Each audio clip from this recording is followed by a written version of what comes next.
Hello दोस्तों, मेरा नाम है CA Praveen Gulchha. Excel educational institute से हूं मैं। इंटर का कॉर्पोरेट एंड अदर लॉ, ये पेपर के ऊपर आज मैं पूरी गाइडलाइन आपको देने वाला हूं। नॉर्मली स्टूडेंट के मन में एक बहुत बड़ी एक कंफ्यूजन होता है कि सर इसको कितने दिन में खत्म करना है, कब खत्म होगा, कितने दिन कौन से चैप्टर के लिए लगना चाहिए। तो ये सब बातें मैं लेकर आज बेटा आपके सामने आया हूं। मैंने प्लानिंग कैसे दी है मैं बताता हूं आपको। दो टाइप के स्टूडेंट है, एक जो सिंगल ग्रुप कर रहे हैं और एक ऐसे बच्चे हैं जो बोथ ग्रुप स्टूडेंट हैं। तो अब लगभग मैंने ये एज्यूम किया है कि 48 डेज आपके पास बचे हुए हैं। आज 10 तारीख को मैं शूट कर रहा हूं, तो मैं ये मानता हूं कि लगभग आप जहां पे भी आपने क्लास ली होगी तो लगभग कोर्स आपका कंप्लीट हो गया होगा। तो 48 डेज आपके पास है।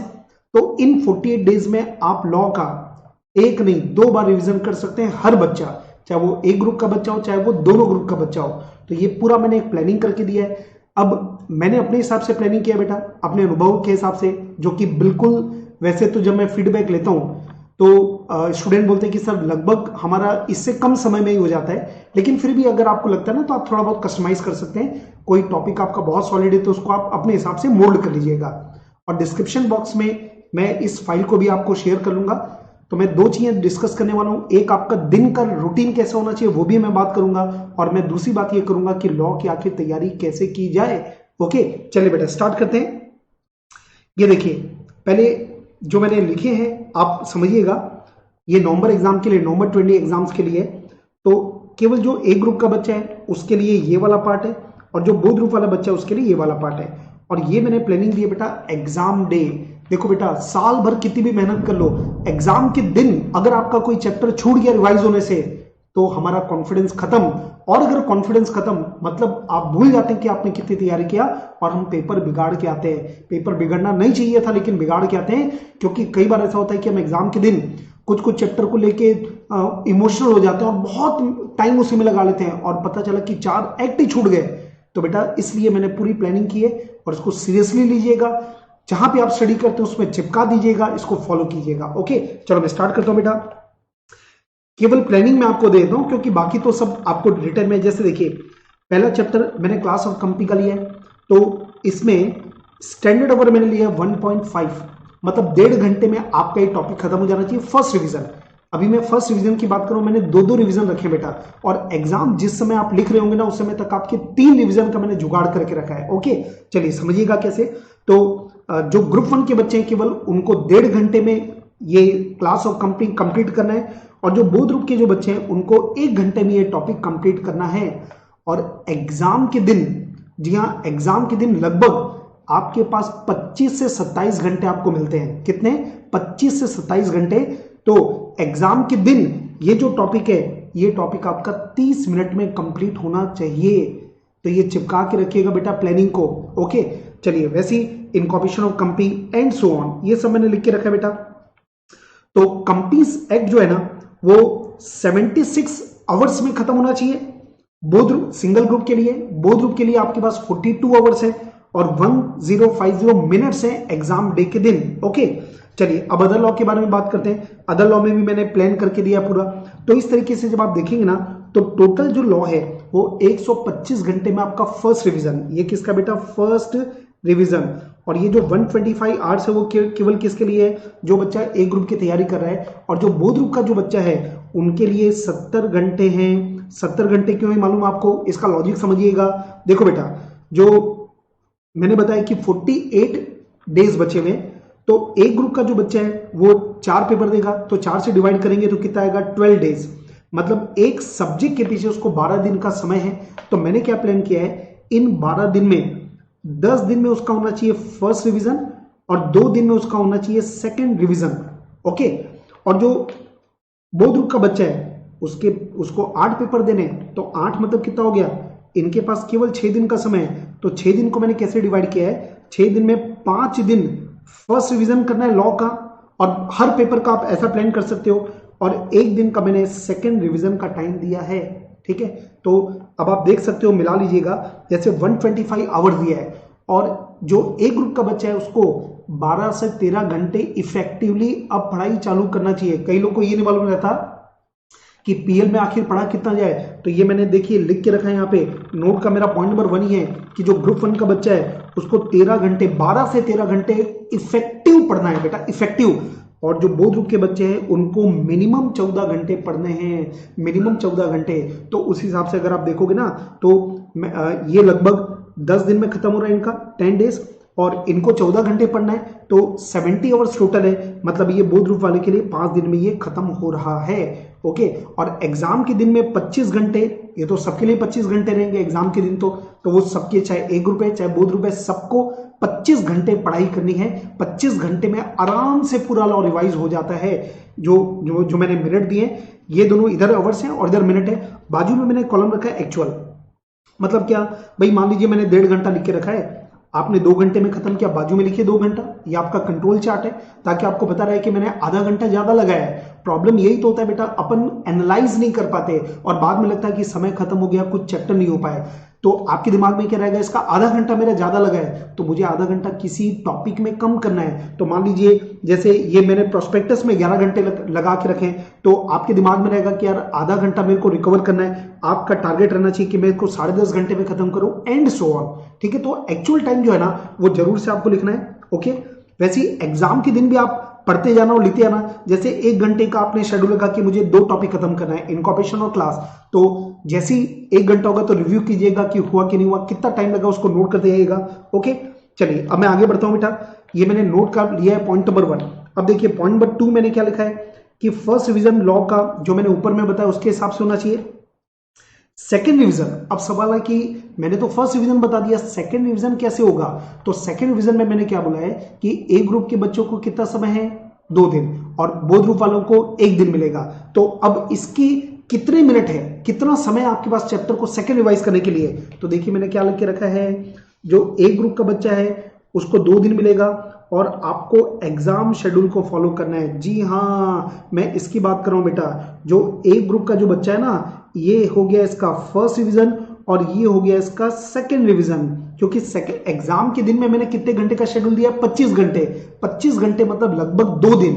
ठीक है, तो जो एग्जाम डे का शेड्यूल है ना, वही शेड्यूल आपका सेकेंड डे का रहेगा, सेकेंड रिवीजन का रहेगा। ओके, लेकिन लेकिन लेकिन लेकिन अब जो बोध ग्रुप का बच्चा है, जो बोध ग्रुप का बच्चा है उसका क्या होगा बेटा।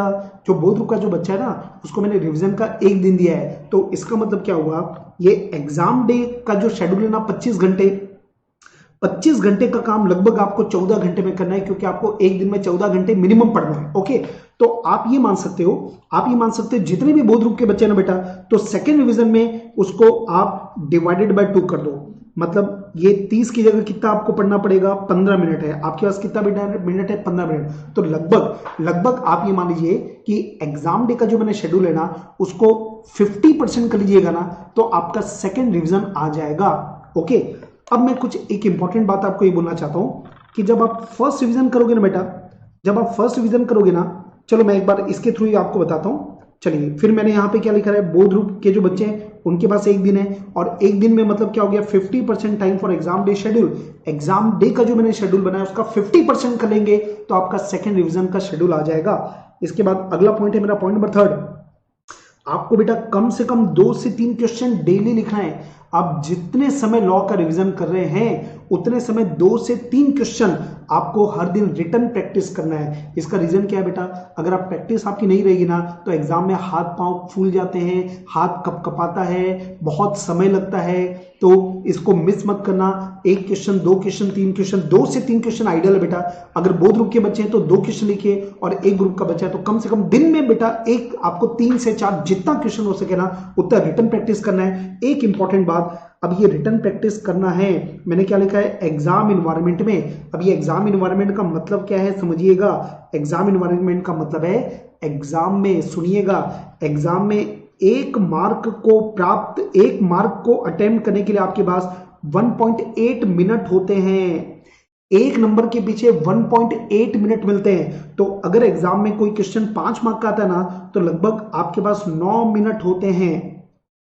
5 मार्क्स के क्वेश्चन के लिए कितना मिनट होता है, 9 मिनट। तो बेस्ट तरीका क्या है, आप पुराने जो एग्जाम के क्वेश्चन है ना उसको लीजिए, ठीक है, तो आपको मार्क्स भी मालूम चल जाएगा कि ये क्वेश्चन 5 मार्क का है। तो आपको जब आप रिटन प्रैक्टिस करें ना, तो आपको घड़ी सामने रखना चाहिए और आपको ये मालूम रहना चाहिए कि मुझे इसको 9 मिनट में खत्म करना है, 9 मिनट के अंदर।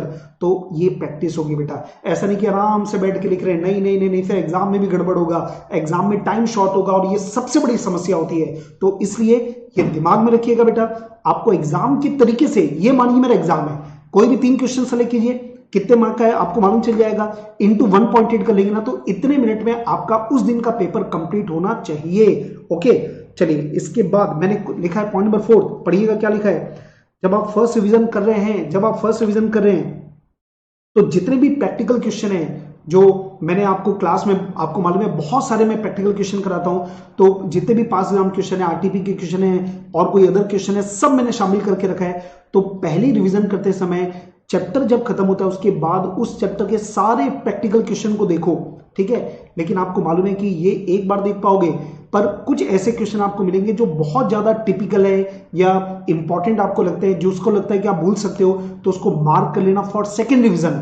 मतलब पहली बार जो फर्स्ट रिवीजन है ना बेटा, तो फर्स्ट रिवीजन को करते समय आपके दिमाग में होना चाहिए, छटाई कर लो बेटा, छटनी कर लो कि सेकेंड रिवीजन में मेरे पास 2 ही दिन का समय है या बहुत ग्रुप वालों के पास 1 ही दिन का समय है, तो उस 1 दिन में मैं क्या क्या चीजें रिवाइज करूंगा। ऐसी चीजें जो आपको टफ लग रही है ना बेटा, उसको मार्क करके रख लो, लिख दो बाजू में कि सेकेंड रिवीजन ऐसा लिख के रखो आप, तो आपके दिमाग में रहेगा। नहीं तो सेकेंड रिवीजन में आपको यही नहीं पता रहेगा कि आखिर मुझे रिवाइज क्या करना है। ओके, और जब आप सेकेंड रिवीजन करते हैं तो उस समय आपके दिमाग में होना चाहिए कि एग्जाम के डे के दिन मुझे क्या रिवाइज करना है, उसको मार्क कर लेना बेटा। तो ये पूरी प्लानिंग आपकी फर्स्ट रिवीजन में, सेकेंड रिवीजन में होना चाहिए, ताकि एग्जाम के दिन आप हड़बड़ाओ नहीं। ओके, तो बेटा कुल मिला के मैं आपको ये बोलना चाहता हूं, देखिए कंक्लूजन मैंने क्या लिख के रखा है, मैंने कंक्लूजन लिख के रखा है कि एग्जाम हॉल में जाने से पहले 3 बार आपके रिवीजन हो जाएंगे। फर्स्ट रिवीजन, सेकेंड रिवीजन, ये तो आपने पहले ही कर लिया, और एग्जाम के दिन आप एक रिवीजन और कर पाएंगे। तो इस तरीके से 3 बार रिवीजन होने के बाद आपका जो कॉन्फिडेंस है ना बेटा, हाईएस्ट लेवल पे रहेगा, हाईएस्ट लेवल पर। ओके, और ये मैंने 5th नंबर लिखा है कि एग्जाम के दिन आपको मालूम है 4 नवंबर को इस बार एग्जाम है, 2 तारीख को अकाउंट्स का पेपर है, तो 2 से 4 के बीच में लगभग 24 से 26 घंटे हर कोई पढ़ सकता है। आप में कैपेसिटी ज्यादा, आप ज्यादा पढ़ सकते हैं अलग बात है, लेकिन मिनिमम हर कोई बच्चा 24 से 26 घंटे तक का आपके पास स्टडी का शेड्यूल रहता है, और आप बड़ी आसानी से लॉ को रिवाइज कर पाएंगे, क्योंकि ये मैंने जो शेड्यूल दिया ना एग्जाम के दिन में, वो पूरे लॉ को 25 घंटे में आप आराम से रिवाइज कर सकते हैं। ओके, तो इसके अगर आप ये फॉलो करते हो तो मेरा पूरा ये मानना है कि आप 70+ लॉ में आराम से स्कोर कर सकते हैं। जिस सब्जेक्ट को लोग थ्योरेटिकल मानते हैं ना, आप स्कोर कर जाएंगे बेटा, ये मेरी गारंटी है, मैं एश्योर करता हूं आपको। ओके, तो ऑल द बेस्ट। अब मैं आपको एक और क्वेश्चन दिखा देता हूं बेटा, आपका डेली स्टडी शेड्यूल क्या होना चाहिए। ये मेरी रिकमेंडेशन है, on the basis of my experience मैं ये आपको बता सकता हूं कि कैसा आपका शेड्यूल होना चाहिए। अब ये शेड्यूल केवल लॉ के बारे में नहीं है, मेरा ये मानना है अगर एक ग्रुप का बच्चा है तो आपको 2 सब्जेक्ट लेके चलना चाहिए। अच्छा, एक चीज ध्यान रखना बेटा, ये शेड्यूल जो मैंने दिया ना, मैंने अवर्स इसलिए दिए ताकि अगर आप, हो सकता है कि कई लोग दिन में 4-4 सब्जेक्ट पढ़ते हैं, तो आपको ये दिमाग में रखना है कि आप अगर लॉ को हर दिन 3 घंटे देते हैं मान लो, तो आपको पता रहेगा कि आज मेरे को 3 घंटे, मतलब ये 2 चैप्टर मेरे खत्म होने चाहिए। तो ये अवरली का पर्पस ये कि आप चाहे 7 दिन आप लगातार पढ़ते हो तो 7 दिन में लॉ खत्म कर लो आप। तो इस तरीके से मैंने इसको शेड्यूल प्लान किया है। हाँ जी बेटा, और ये जो शेड्यूल है ना, ये आपका डेली शेड्यूल है। एग्जाम के दिन आपको कितने घंटे पढ़ना चाहिए, कब कब पढ़ना चाहिए, कब कब ब्रेक लेना चाहिए, तो बड़ा ही साइंटिफिक और अनुभव से बनाया गया बेटा। तो ये आप फॉलो करिएगा, ये मैं उम्मीद करता हूं। और मैंने ये माना है कि दिन में जैसे बोध ग्रुप के हैं, चाहे एक ग्रुप का बच्चा है, तो कुछ थ्योरेटिकल सब्जेक्ट है, कुछ प्रैक्टिकल सब्जेक्ट है, तो थ्योरी और प्रैक्टिकल मिक्स करके पढ़ना बेस्ट होता है बेटा। तो ये मैंने एक प्लान किया है, जैसे देख सकते हैं आप, सुबह मैंने ये माना है कि 6 बजे आप पढ़ाई के लिए बैठ जाते हो, तो 6 बजे से लेकर 8 बजे तक आप थ्योरी पढ़िए, क्योंकि माइंड फ्रेश आएगा। थ्योरेटिकल में थोड़ा कंसंट्रेशन ज्यादा लगता है, क्योंकि आपको याद रखना पड़ता है, रिकॉल करना पड़ता है। इसके बाद में आप लीजिएगा ब्रेक। ओके, इसके बाद में फिर से 8:30 से 10:30 थ्योरी मतलब जब आपका दिमाग एकदम फ्रेश है मॉर्निंग में तो 4 घंटे तो आपने थ्योरी को पढ़ लिया बेटा। इसके बाद फिर ब्रेक मैंने दिया है, इसके बाद में 11 से 12:30 मैंने प्रैक्टिकल को दिया है बेटा कि आप प्रैक्टिकल को पढ़िए एंड सो ऑन। कोई भी प्रैक्टिकल सब्जेक्ट आप सेलेक्ट कीजिए, अकाउंट्स पढ़ना है, कॉस्ट पढ़ना है, क्या पढ़ना है आपको आप डिसाइड कीजिएगा कितने घंटे पढ़ना है। तो ये पूरा मैंने बेटा एक पूरा कंप्लीट आपको दिया है कि मैंने ये भी ध्यान दिया कि भैया डिनर करो, वॉक करो, स्पेलिंग ठीक कर लेना, डिनर कीजिए, वॉक कीजिए, ओके। मतलब आपको हेल्थ को भी कहीं ना कहीं ध्यान रखना है। और इवन मॉर्निंग में भी मैंने लिख के रखा है कि 8 to 8:30 आपका वॉक होना चाहिए प्लस ब्रेकफास्ट लो आप। उतने ही पढ़ाई में बैठ जाओ, फिर ब्रेक लेने के बाद वॉक कीजिए, ब्रेकफास्ट कीजिए। तो इनको भी ध्यान रखना है बेटा अपने समय को। मेडिटेशन कर सकते हैं आप, है ना, आप योगा कर सकते हैं, वॉक कर सकते हैं, एक्सरसाइज कर सकते हैं, जो आपको लगता है कुछ ना कुछ एक्टिविटी हमारी होनी चाहिए ताकि अपना ब्रेन शार्प रहे, ओके। और 11:15 बजे मैंने गुड नाइट कर दिया कि आप सो जाइए आराम से। तो इस तरीके से आप देखेंगे ना तो 13.5 घंटे इफेक्टिव मैंने निकाले हैं। और जो बोध ग्रुप के बच्चे हैं उनको 11:45 को सोना है, आधे घंटे एक्स्ट्रा, ताकि उनका कोटा कितने घंटे का है, 14 घंटे का, तो 14 घंटे का कोटा उनका हो पाए। तो इस तरीके से आप, मुझे यकीन है कि बेटा आप अपने हिसाब से अगर आपको थोड़ा बहुत लगता है तो आप कस्टमाइज जरूर कर सकते हैं बेटा। लेकिन एक बहुत अच्छा एक स्टैंडर्ड आपको मिल सकता है, एक एग्जाम्पल मिल सकता है जिसके बेस पर आप अगर चलेंगे तो निश्चित सफलता आपके हाथ में है। और एक वीडियो मैं और लेकर आऊंगा जिसमें मैं बात करूंगा, कई लोग के कॉल आता है कि सर एग्जाम में कैसे लिखा जाए लॉ, तो उसको लेकर मैं बहुत जल्दी एक और वीडियो बनाऊंगा।